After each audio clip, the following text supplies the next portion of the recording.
जब मन अवसादों से भर गया तब गायत्री महाविज्ञान ने मेरी जीवन रक्षा की। आइए जानते हैं इस स्मरण में कैसे। सन 1970 के दशक में हमारा परिवार गांव का एक आदर्श परिवार था। पढ़ लिख कर मैं सन 1979 ईस्वी में सरकारी सर्विस में आया। पढ़ाई के दिनों से ही मैं अपनी कमाई परिवार के सभी सदस्यों पर खर्च करने के मीठे सपने देखता रहा था। इसलिए मामूली जेब खर्च को छोड़कर अपना पूरा वेतन घर भेजने लगा। उन दिनों मेरी खूब आवाभगत होती।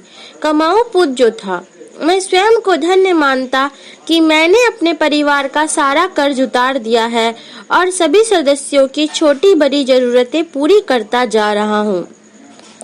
धीरे धीरे परिवार बढ़ता गया। पहले पत्नी आई, फिर एक एक कर 3 बच्चियों की किलकारियों से घर चहक उठा। किंतु फिर भी मैं पहले की तरह ही परिवार वालों के काम आता रहा। पत्नी कभी कभार इस बात को लेकर शंका व्यक्त करती रहती थी कि जब बेटियां बड़ी हो जाएगी तो उनका घर बसाने में कोई भी हमारा साथ न देगा। तब मैं उन्हें झिड़क देता था।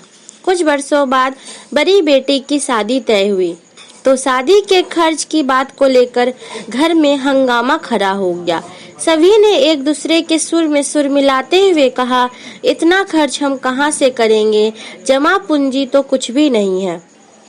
जैसे तैसे बिटिया का विवाह तो संपन्न हो गया, लेकिन बाहर से आए मेहमानों के एक एक कर चले जाने के बाद घर में बैठक हुई और भाइयों ने कहा कि हमने आपके हिस्से की जमीन बेचकर ये विवाह संपन्न कराया है, अतः आपका अब गांव में कुछ नहीं बचा। भाइयों की बात सुनकर मैं सकते में आ गया। मैंने तो सपने में भी नहीं सोचा था कि जिस परिवार की बेहतरी के लिए हमने पत्नी तक की बात नहीं सुनी, उसी परिवार के सदस्य हमें हिस्सेदारी से वंचित कर देंगे। किससे क्या कहा जाए, कुछ समझ में नहीं आ रहा था। पत्नी का सामना करना मेरे लिए कठिन हो गया था। उसने तो कई बार टोका था, संभल कर खर्च कीजिए। 3 बेटियों की भी जिम्मेदारियां आपके ऊपर है, उनका भी तो आप पर कुछ अधिकार है, आदि आदि। उसकी इन बातों को मैंने कभी महत्व नहीं दिया, पर आज जब उसकी बातें सच साबित हुई तो मेरे पास सिवाय पछताने के और बचा ही क्या था। इसी बीच बड़ी बेटी ससुराल में न जाने किन परिस्थितियों का शिकार हुई कि आखिरकार दुनिया ही छोड़कर चली गई। बदली हुई विषम परिस्थितियों पर दिन रात सोच कर मैं डिप्रेशन में चला गया। खाना पीना सोना सब कुछ अनियमित हो गया। इसका स्वास्थ्य पर असर तो पड़ना ही था। पत्नी बार बार समझाती रही कि जो हो गया उसे भूल जाए, नए सिरे से जिंदगी को संभाले, सब ठीक हो जाएगा। पर मैं अंदर से इतना टूट चुका था कि उसकी इन बातों का मुझ पर कोई असर नहीं होता। मेरे दिमाग में तो दिन रात एक ही बात चक्कर काटती रहती कि काश हमने परिवार पर अपनी समस्त पूंजी ना लौटाई होती। अवसाद इस सीमा तक पहुंच गया कि नौकरी से छुट्टी लेनी पड़ी।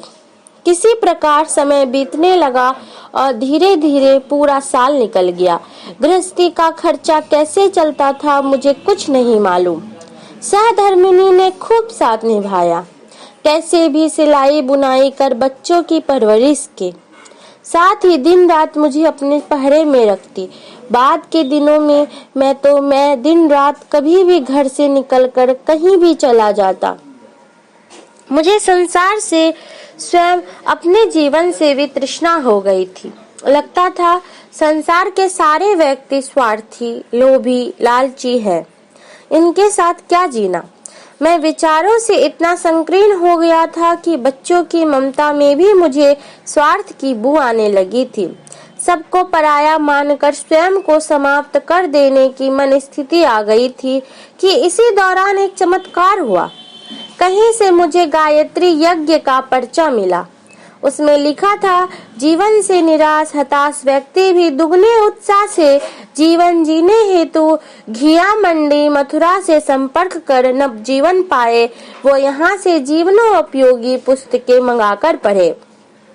इसे पढ़कर मेरे मन में आशा की नई किरण फूट पड़ी। मैंने वहां से एक पुस्तक मंगाई। उसमें लिखा था, महान व्यक्ति सदैव अकेले ही चले हैं। जो किसी दूसरे के आधार पर खड़ा होता है वो तो निश्चित रूप से गिरता है। भला कभी नींव रहित मकान भी अस्थायी हो सकता है, आदि आदि। इन बातों से मेरा अवसाद मिटने लगा। थोड़ा बहुत आत्मविश्वास लौटा तो लगा कि जीने की कोशिश तो कर ही सकता हूँ। अगले 2 दिनों में मैंने गायत्री महाविज्ञान के 3 भाग पढ़े तो मन विश्वास से भर उठा। शांति कुंज जाने की व्याकुलता बढ़ी। पड़ोस के लोगों से गिड़गिड़ाकर कहने लगा कि कोई कृपा करके मुझे शांति कुंज पहुंचा दे, पर सभी मुझे पागल समझकर मेरी बात टाल दिया करते थे। अंत में एक भोले पड़ोसी को मुझ पर तरस आया और उसने मुझे पास के गांव से शांति कुंज जा रहे एक व्यक्ति के साथ लगा दिया। शांति कुंज पहुंचकर कुछ समझ में नहीं आया कि मैं क्या करूं। किसी से कुछ पूछने का साहस भी नहीं हो रहा था। आत्मबल नाम की कोई चीज तो रह ही नहीं गई थी। अंततः मैं माता जी व पूज्य गुरुदेव की समाधि के आगे बैठ गया और खूब देर तक रोता रहा। अपने हृदय में विराजमान ईश्वर से मन की व्यथा सुनाकर उनसे प्रार्थना करता रहा कि मुसीबतों के इस दौर से मुझे उबार ले। रो रो कर मेरा मन बहुत हल्का हो चुका था। वहाँ का सुरमय वातावरण मुझे भाने लगा। 3 दिन कैसे कट गए मुझे पता ही नहीं चला। घर वापस आने पर नहा धोकर पूजा कक्ष में गया और पूज्य गुरुदेव का ध्यान करने लगा। अचानक पूरे कमरे में रोशनी की बाढ़ सी आ गई। मैंने देखा कि पूज्य गुरुदेव सामने खड़े मुस्कुरा रहे हैं। मुझे उनकी आवाज साफ साफ सुनाई पड़ी। गुरुदेव कह रहे थे, चिंता क्यों करता है, तेरी सभी समस्याओं का निवारण धीरे धीरे होगा, प्रयत्न कर, मैं हमेशा तुम्हारा साथ दूंगा। पूज्य गुरुदेव के इस आश्वासन से मेरा खोया हुआ मनोबल लौट आया। जिन परिस्थितियों से मैं दूर भागना चाहता था, अब मैंने उन्हीं से लड़ना शुरू कर दिया था। पत्नी और बच्चों का जो अप्रेम पूर्ण व्यवहार मुझे मोह माया का बंधन लगने लगा था, वहीं मुझे ईश्वर का अनुदान लगने लगा। घर के लोगों द्वारा उपकार के बदले में मुझे जो तिरस्कार मिला, उसे मैं अब ईश्वर द्वारा ली गई परीक्षा मानने लगा था। ये बात मेरी समझ में आ चुकी थी कि परिवार के लोगों के लिए इतना कुछ करके मैंने उन पर कोई उपकार नहीं किया, बल्कि अपना ही ऋण चुकाया है। धीरे धीरे मेरे परिवार की गाड़ी पुनः पटरी पर आ गई।